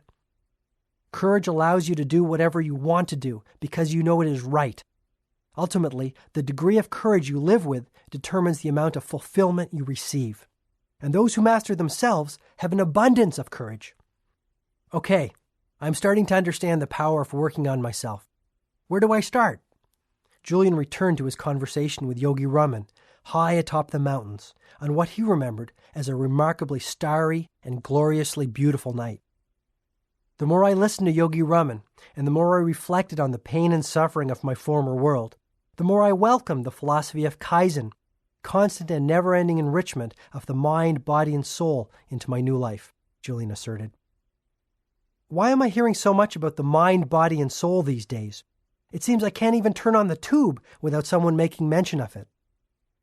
This is the trilogy of our human endowments. To improve our mind without the cultivation of your physical gifts would be a very hollow victory. Elevating your mind and body to their highest level without nurturing your soul would leave you feeling very empty and unfulfilled. But when you dedicate your energies to unlocking the full potential of all 3 of your human endowments, you will taste the divine ecstasy of an enlightened life. You've got me pretty excited, pal. And as to your question about where to start, I promise that I will give you a number of ancient yet powerful techniques in a few moments. But first, I must share a practical illustration with you. Get into push-up position. Good grief, Julian's become a drill sergeant, I silently thought. Being curious and wishing to keep my cup empty, I complied. Now do as many push-ups as you can possibly do. Don't stop until you truly are certain that you cannot do any more. I struggled with the exercise. The first 15 push-ups were pure agony. At 23 push-ups, I gave up. No more, Julian. This is killing me. The only lesson I'm going to learn from this is what to do for a heart attack. Do 10 more. Then you can rest, commanded Julian. You've got to be kidding. But I continued. 1, 2, 5, 8, and finally 10. I lay on the floor in total exhaustion. What could anyone possibly learn from an experience like this? I asked breathlessly. You told me after you had done 23 that you couldn't do any more. You told me that this was your absolute limit. Yet, when I challenged you to do more, you responded with another 10 push-ups. You had more inside you, and when you reached for your resources, you received more. Yogi Raman explained a fundamental truth to me. The only limits on your life are those that you set yourself. When you push beyond your limits, just as you did in this demonstration, You unlock mental and physical reserves that you never thought you had. Julian sensed he was on a roll. You practice the art of Kaizen by pushing yourself daily. Work hard to improve your mind and your body. Nourish your spirit. Do the things you fear. Be the person you dream of being. Julian continued his passionate discourse. Identify the things that are holding you back. Take the time to reflect on what might be keeping you from the life you really want and know deep down you can have. Once you have identified what your weaknesses are, the next step is to face them head on and attack your fears. This might be the first taste of real freedom that you have experienced in years. Fear is nothing more than a mental monster you have created, a negative stream of consciousness. You mean all my fears are nothing more than imaginary little gremlins that have crept into my mind over the years? Exactly, John. Every time they have prevented you from taking some action, you have added fuel to their fire. But when you conquer your fears, you conquer your life. I need an example. Study a baby. She has no limits. Her mind is a lush landscape of potential and possibility. Properly cultivated, it will lead her to greatness. Filled with negativity, it will lead her to mediocrity at best. A baby could be trained to view a glorious sunny day as depressing. A child could be trained to see a puppy as a vicious animal. An adult could be trained to see a drug as a pleasant vehicle for release. It's all a matter of conditioning, isn't it? Sure. The same holds true for fear. Fear is a conditioned response, a life-sucking habit that can easily consume your energy, creativity, and spirit if you are not careful. When fear rears its ugly head, beat it down quickly. The best way you can do this is to do the thing you fear. When you erase fear from your mind, you start to look younger and your health becomes more vibrant. Ah, the old mind-body connection, I replied, hoping to mask my ignorance. Yes. The sages of the East have known about it for over 5,000 years. Hardly new age, he said with a broad grin. Truly enlightened people are prepared to put off short-term pleasure for the sake of long-term fulfillment. They resolve to live by the wisdom of Kaizen, improving every aspect of themselves ceaselessly and continuously. With time, things that were once difficult become easy. Fears that once prevented them from all the happiness, health, and prosperity they deserved fall to the wayside like stickmen toppled by a hurricane. So you're suggesting that I must change myself before I change my life? Yes. It's like that old story my favorite professor told me when I was in law school. One night, a father was relaxing with his newspaper after a long day at the office. His son, who wanted to play, kept on pestering him. Finally, fed up, the father ripped out a picture of the globe that was in the newspaper and tore it into 100 tiny pieces. Here, son, go and try to put this back together, he said. To his amazement, his son returned after only 1 minute with the globe perfectly back together. When the startled father asked him how he achieved this feat, the son smiled and gently replied, Dad, on the other side of the globe, there was a picture of a person. And once I got the person together, the world was okay. That's a great story. You see, John, the wisest people I have ever met, from the sages of Savannah to my professors at Harvard Law School, all seem to know the key formula for happiness. Exactly how does one go about building courage? It's the same as the story. Once you get yourself together, your world will be okay.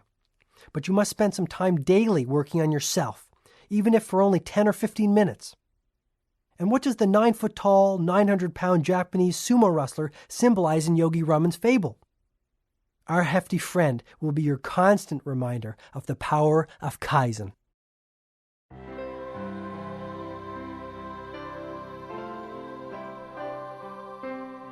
In just a few hours, Julian had revealed the most powerful information that I had ever heard in my lifetime.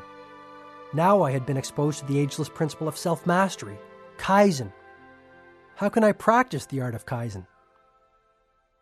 I will give you 10 ancient yet supremely effective rituals that will lead you far along the path of personal mastery. If you apply them on a daily basis, with faith in their utility, you will observe remarkable results in just 1 month from today. Yogi Raman offered the 10 rituals to me with great faith in what he termed their exquisiteness. The quid pro quo is that you must set aside at least 1 hour a day for 30 consecutive days to practice the strategies. This investment in yourself is all it takes. 1 hour a day for 30 days is all it takes? It's the magic formula I was always searching for. Having said this, you must be disciplined and apply the strategies which make up the formula daily with utter conviction in their value. This is not a quick fix type deal. Once you are in it for the long term. What do you mean? Spending 1 hour a day tending to yourself will surely give you dramatic results in 30 days, provided you do the right things. The key is that you must keep on practicing them every day if you want to keep on seeing the results. Fair enough, I agreed. Julian clearly had unlocked a wellspring of personal vitality and inner serenity in his own life. Actually, his transformation from a sickly old litigator to a radiant, energetic philosopher was nothing less than miraculous. Maybe I too could undergo a Mantle-like transformation. It was surely worth a try. That night, sitting on the floor of my cluttered living room, I learned what Julian called the 10 rituals of radiant living. The first strategy was known to the sages as the ritual of solitude. This involves nothing more than ensuring that your daily schedule include a mandatory period of peace. Just what is a period of peace? It is a period of time, as little as 15 minutes or as much as 50, wherein you explore the healing power of silence and come to know who you really are. Its purpose is self-renewal, and this is accomplished by spending time alone, immersed in the beautiful blanket of silence. Solitude and quiet connect you to your creative source and release the limitless intelligence of the universe.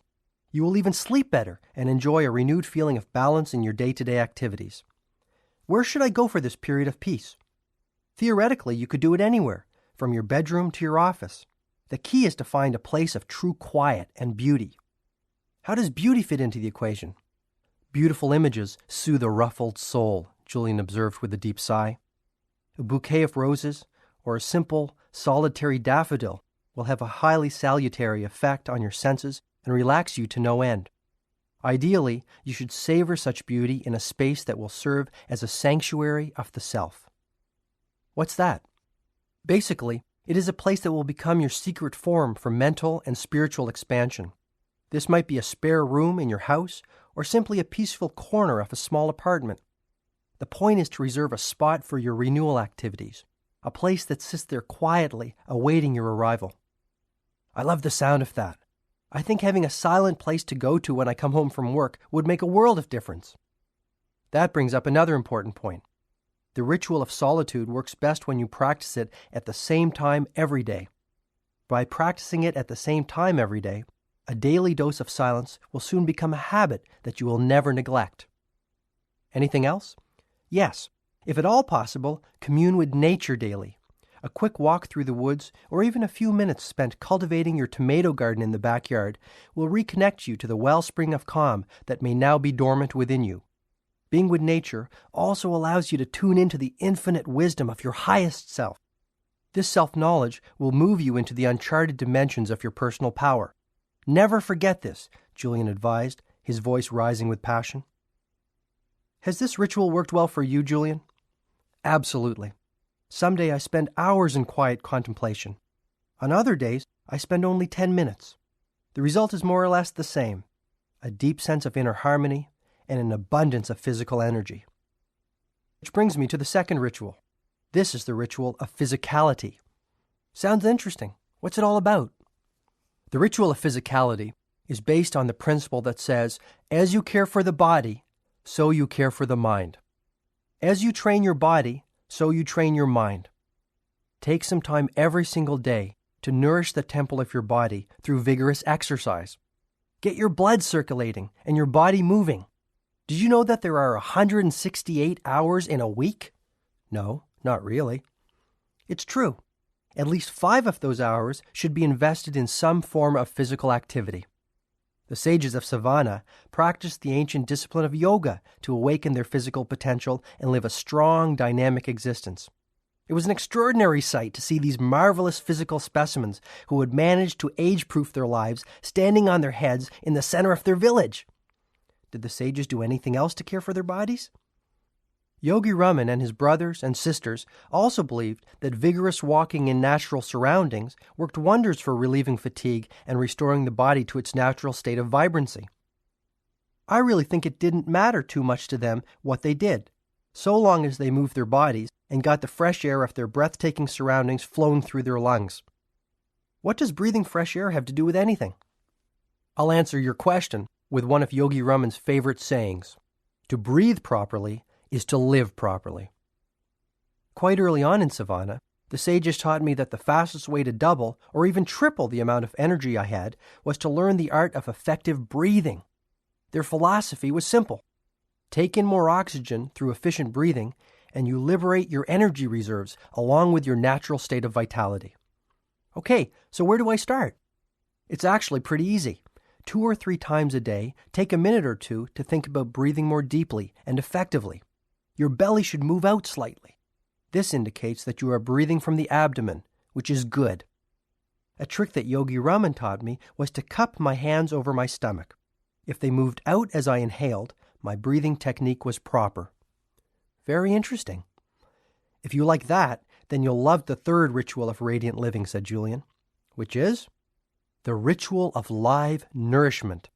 Yogi Raman put it this way: as you nourish your body, so you nourish your mind. I assumed then that you changed your diet. Radically. Live foods are the answer. Live foods are those which are created through the natural interaction of the sun, air, soil, and water. What I'm talking about here is a vegetarian diet. Fill your plate with fresh vegetables, fruit, and grains, and you might just live forever. Is that possible? Most of the sages were well over 100, and they showed no signs of slowing down. But is this type of diet healthy? This is the diet that nature intended. It is alive, vital, and supremely healthy. The sages have lived by this diet for many thousands of years. If you like meat, you can certainly keep eating it. Just remember that you are ingesting dead food.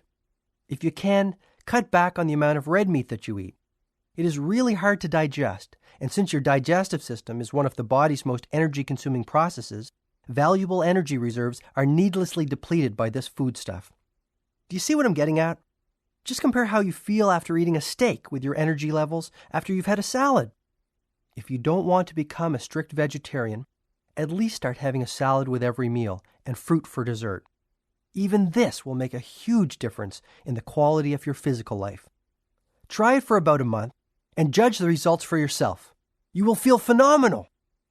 Okay, if it's good enough for the sages, it's good enough for me. I promise you I will give it a shot.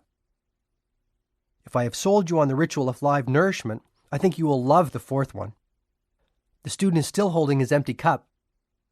The fourth ritual is known as the ritual of abundant knowledge. It centers around the whole notion of lifelong learning and expanding your knowledge base for the good of yourself and all those around you. Read regularly.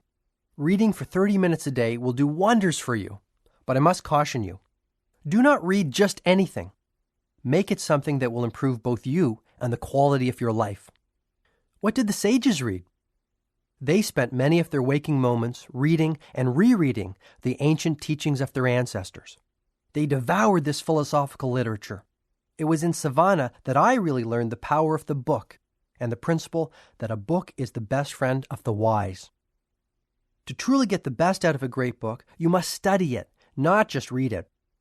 The sages would read many of the books of wisdom in their vast library 10 or 15 times.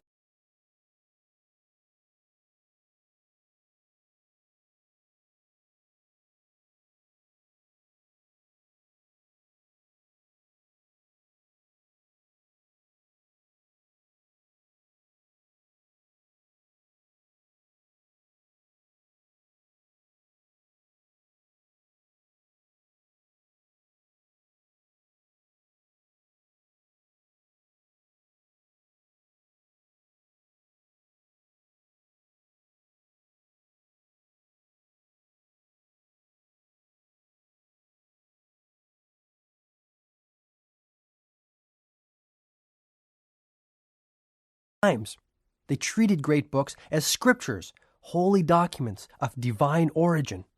Wow, is reading really that important?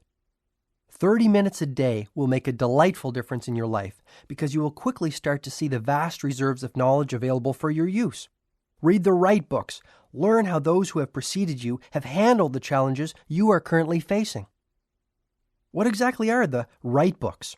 Any titles you could recommend to an eager young beaver? I said, flashing a broad grin. Sure. You will thrive on the biography of the great American Benjamin Franklin.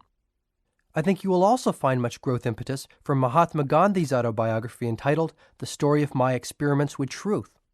I also suggest that you read Siddhartha by Hermann Hesse, the highly practical philosophy of Marcus Aurelius, and some of the work of Seneca.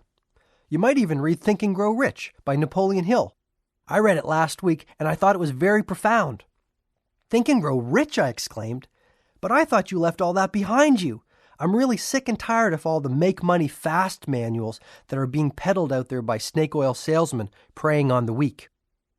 Easy, big fella.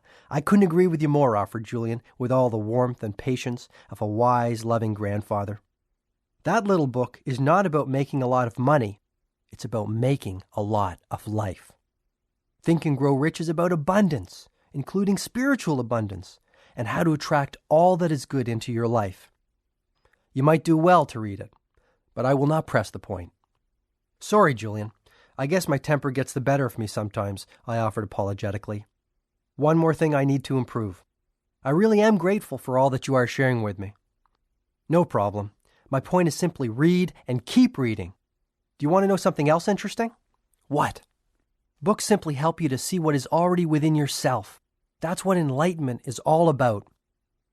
After all my journeying and exploring, I found that I have actually come full circle back to the point from which I started as a young boy.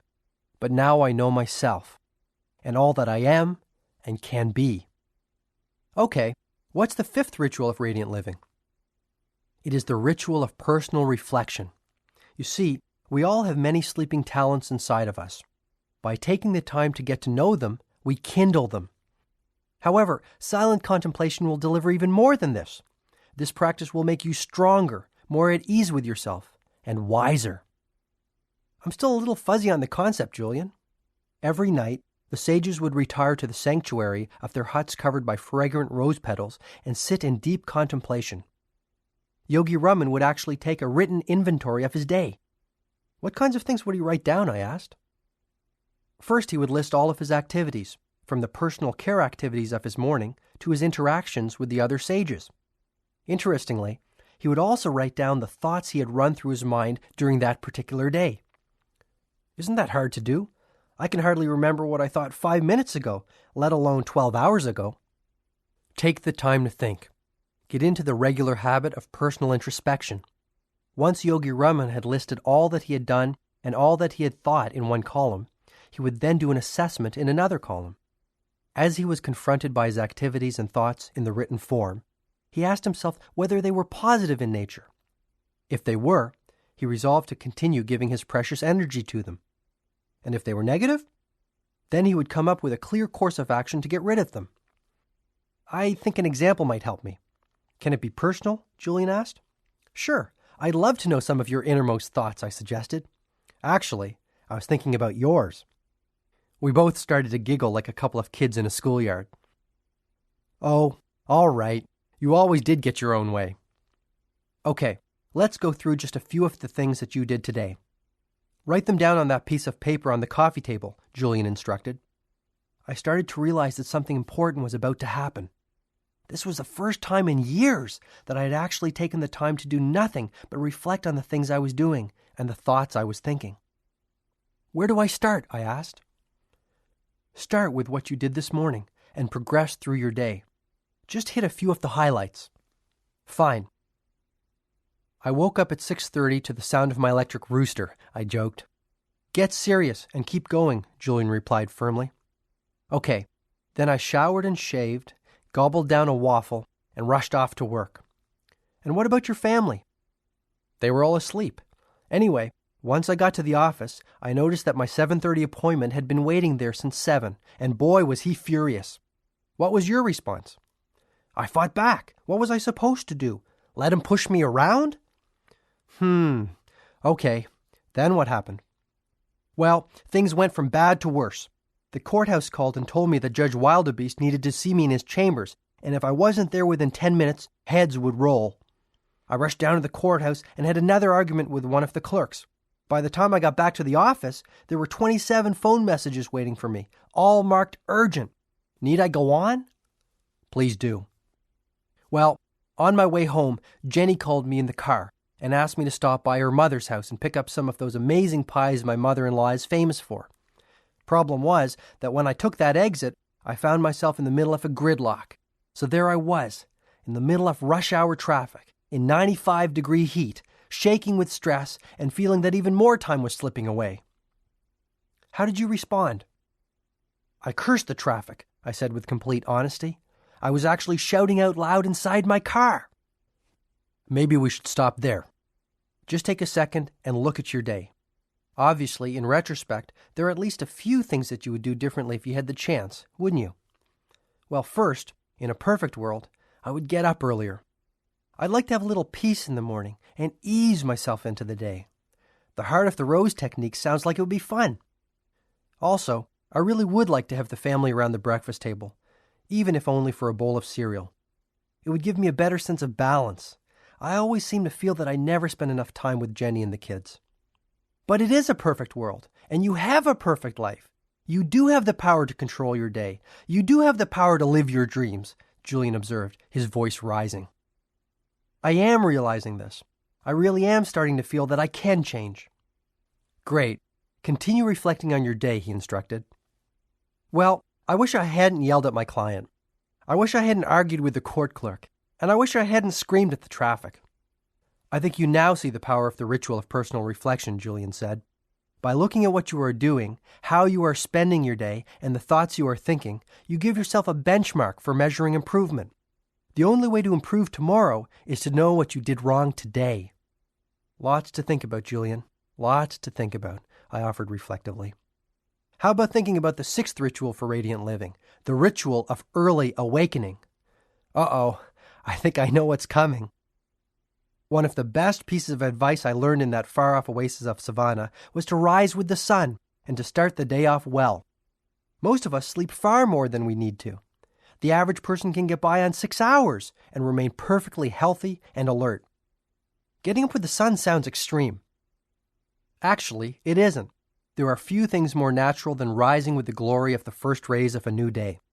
The sages believed that sunshine was a gift from heaven, and while they were careful not to overexpose themselves, they regularly had sun baths and often could be seen dancing playfully in the early morning sunshine. I firmly believe that this was another key to their extraordinary longevity. How do I build this ritual into my routine? Here are a couple of quick tips. First, never forget that it is the quality and not the quantity of sleep that is important. It is better to have 6 hours of uninterrupted deep sleep than even 10 hours of disturbed sleep. For example, Yogi Raman would never eat after 8 p.m. He said that the digestive activity it induced would reduce the quality of his sleep. Another example was the sage's habit of meditating to the soft sounds of their harp immediately before heading off to sleep. What was the reason behind this? The 10-minute period before you sleep and the 10-minute period after you wake up are profoundly influential on your subconscious mind. By determining the thoughts that go in, you are also determining precisely what will come out. So before you go to sleep, do not watch the news or argue with anyone or even go over the day's events in your mind's eye. Relax. Drink a cup of herbal tea if you like.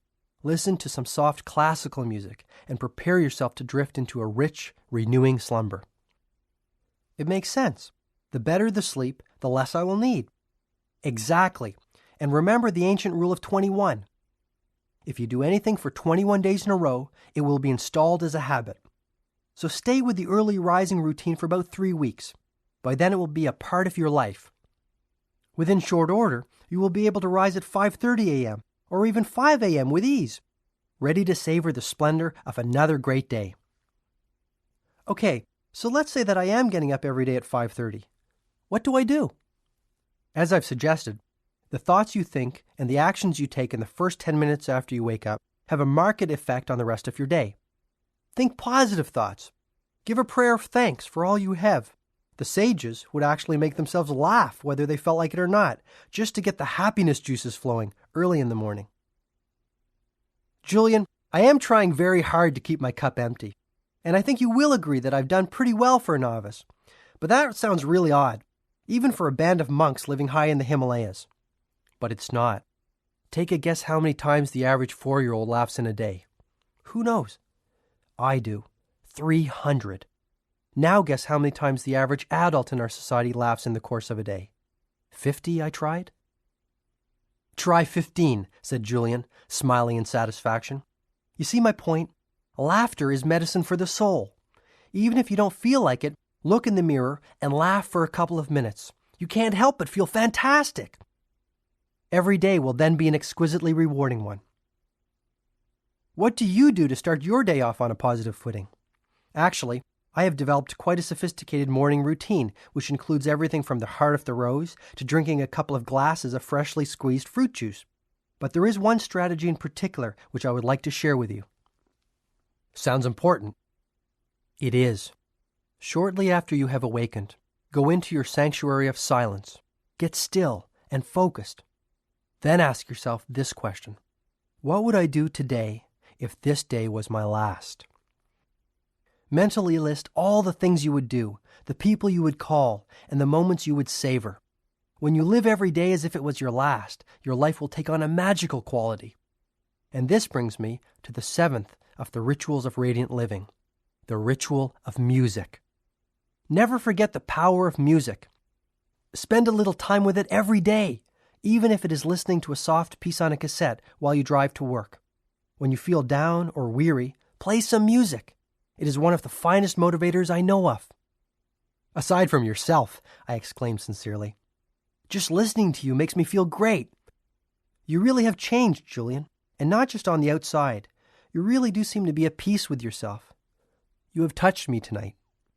Hey, there's more, shouted Julian with his fist in the air. Let's keep going. I wouldn't have it any other way. Okay. The 8th ritual is the ritual of the spoken word. The sages had a series of mantras, which they would recite morning, noon, and night. They told me that this practice was immensely effective in keeping them focused, strong, and happy. What's a mantra? I asked. A mantra is nothing more than a collection of words strung together to create a positive effect. In Sanskrit, man means mind, and tra means freeing. So a mantra is a phrase which is designed to free the mind. And believe me, John, mantras accomplish this objective in a very powerful way. So mantras are spoken? They don't have to be. Written affirmations also are very effective. But I have found that repeating a mantra aloud has a wonderful effect on my spirit. When I need to feel motivated, I might repeat, I am inspired, disciplined, and energized out loud 200 or 300 times. To maintain the supreme sense of self-confidence I have cultivated, I might repeat, I am strong, able, and calm. I even use mantras to keep me youthful and vital, Julian admitted. Which leads us to the 9th ritual of radiant living quite nicely.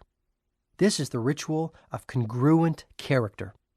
This ritual requires you to take daily, incremental action to build your character. Perhaps Yogi Raman articulated the formula best when he stated, you sow a thought, you reap an action. Reap an action, you sow a habit. Sow a habit, you reap a character. Sow a character, you reap your destiny. What kinds of things should I do to build my character? Anything that cultivates your virtues. Before you ask me what I mean by virtues, let me clarify the concept. The wise people of the Himalayas believed strongly that a virtuous life was a meaningful life, so they governed all their actions by a series of timeless principles. But I thought you said they governed their lives by their purpose. Yes, this is quite so. But their life's calling included living in a manner congruent to these principles. They are, simply stated, industry, compassion, humility, patience, honesty, and courage. When all your actions are congruent and aligned with these principles, you will feel a deep sense of inner harmony and peace. This is also when your life will move from the ordinary into the realm of the extraordinary, and you will begin to sense the sacredness of your being. It is the first step to lifelong enlightenment. Have you tasted this experience? I asked. I have, and I believe you will too. Do the right things. Act in a way that is congruent with your true character. Act with integrity. Be guided by your heart. The rest will take care of itself. You are never alone, you know. And the final ritual? This is the all-important ritual of simplicity. This ritual requires you to live a simple life. As Yogi Raman said, one must never live in the thick of thin things. Focus only on your priorities, those activities which are truly meaningful. Your life will be uncluttered, rewarding, and exceptionally peaceful. This I promise you. But earlier you told me that happiness comes from achievement. Now you are telling me to reduce my needs and be content with less. Isn't that a paradox? Excellent point, John. It might seem like a contradiction, but it isn't. Lifelong happiness does come through striving to realize your dreams. The key is not to make your happiness contingent on finding that elusive pot of gold at the end of the rainbow. For example, even though I was a millionaire many times over, I was so money-driven that I couldn't enjoy all that I had. You know, there came a time when all I could eat was bread and water, Julian said, growing very quiet and pensive. Are you serious? I always thought that you ate at the best restaurants with all those celebrity friends of yours. That was in the early days. Not many people know about this, but the burden of my out-of-control lifestyle gave me a bleeding ulcer. Julian caught himself. But I'm not one to live in the past. It was another one of life's great lessons. To transcend pain, I had to first experience it. I wouldn't be where I am today without it, he said stoically. Any ideas on what I should do to bring the ritual of simplicity into my life, I asked. There are so many things you can do. Stop picking up the phone every time it rings. Stop wasting time reading junk mail. Stop eating out 3 times a week. Give up your golf club membership and spend more time with your kids. Spend a day a week without your watch. Watch the sunrise every few days. Sell your cellular phone and dump your pager. Need I continue? Julian asked rhetorically. I get the point. But sell the cell phone? I asked anxiously, feeling as a baby might at the doctor's suggestion that his umbilical cord should be cut. Like I've said, my duty is to share the wisdom I've learned through my journey with you. You need not apply every strategy to make your life work. Try the techniques and use those that feel right to you. After Julian had explained the 10 rituals for radiant living, he paused. I know that you want me to keep on going, so I will. Perhaps this is a good time to get a little deeper. What I have taught you up to now has been immensely practical, but you must know something of the underlying spiritual current which flows through the principles I have outlined. Okay, let's hear the spiritual stuff, I said energetically, unaware that it was nearly 2:30 in the morning. Within you lies the sun, the moon, the sky, and all the wonders of this universe. The intelligence that created these wonders is the same force that created you. All things around you come from the same source. We are all one. I'm not sure I follow you. Every being on this earth, every object on this earth has a soul. All souls flow into one. This is the soul of the universe. You see, John, when you nourish your own mind and your own spirit, you are really feeding the soul of the universe. When you improve yourself, you are improving the lives of all those around you. And when you have the courage to advance confidently in the direction of your dreams, you begin to draw upon the power of the universe. Julian, I know you mean well, but what happens if I fail? Failure is not having the courage to try, nothing more and nothing less. The only thing standing between most people and their dreams is the fear of failure. Yet failure is essential to success in any endeavor. Never fear failure. Failure is your friend. The power of discipline. Julian continued to use Yogi Raman's mystical fable as the cornerstone for the wisdom he was sharing with me. You will recall that our friend the sumo wrestler was stark naked. Except for the pink wire cable covering his private parts, I interjected gamely. Right, applauded Julian. The pink wire cable will serve to remind you of the power of self-control and discipline in building a richer, happier, and more enlightened life. My teachers in Savannah taught me that the virtue of discipline was like a wire cable. Have you ever really taken the time to study a wire cable, John? It hasn't been high on my priority list, I confessed with a quick grin. Well, have a look at one sometime. You will see that it consists of many thin, tiny wires placed one on top of the other. Alone, each one is flimsy and weak, but together their sum is much greater than their constituent parts, and the cable becomes tougher than iron. Self-control and willpower are similar to this. To build a will of iron, it is essential to take small, tiny acts in tribute to the virtue of personal discipline. Routinely performed, the little acts pile one on top of another to eventually produce an abundance of inner strength. Self-discipline will provide you with the mental reserves required to persevere when life throws you one of its little curves. I must also alert you to the fact that the lack of willpower is a mental disease, Julian added surprisingly. Willpower allows you to do what you said you would do when you said you would do it. It is willpower that offers you the inner power to keep your commitments to others, and perhaps even more importantly, to yourself. Is it really that important? Most certainly, my friend. It is the essential virtue of every person who has created a life rich with passion, possibility, and peace. Julian then reached into his robe and pulled out a shiny silver locket, the kind you might see in a museum exhibit on ancient Egypt. You shouldn't have, I joked. The sages of Savannah gave this gift to me on my last evening with them. It was a joyous, loving celebration between members of a family who had lived life to the fullest. It was one of the greatest and one of the saddest nights of my life. I left part of myself high in the Himalayas that evening, Julian said, his voice growing soft. What are the words engraved on the locket? Here, I'll read them to you. Never forget them, John. They have really helped me when times got tough. Through the steel of discipline, you will forge a character rich with courage and peace. Through the virtue of will, you are destined to rise to life's highest ideal and live within a heavenly mansion filled with all that is good, joyful, and vital. Without them, you are lost, like a mariner without a compass, one who eventually sinks with his ship. Julian added, building self-control and discipline into your life will also bring you a tremendous sense of freedom. This alone will change things. Julian then noted the many practical benefits that the cultivation of discipline would bring.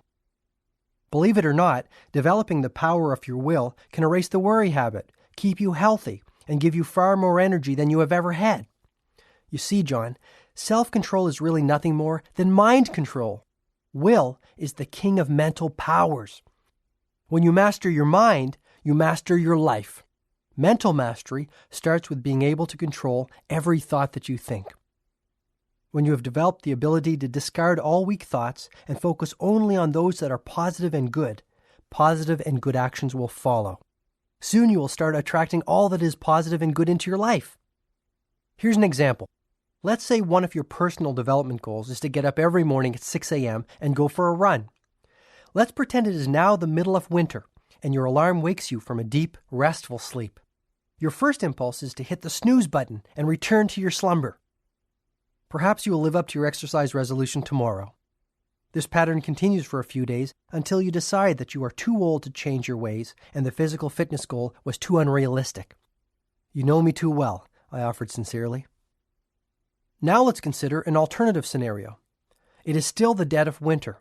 The alarm goes off and you start to think of staying in bed.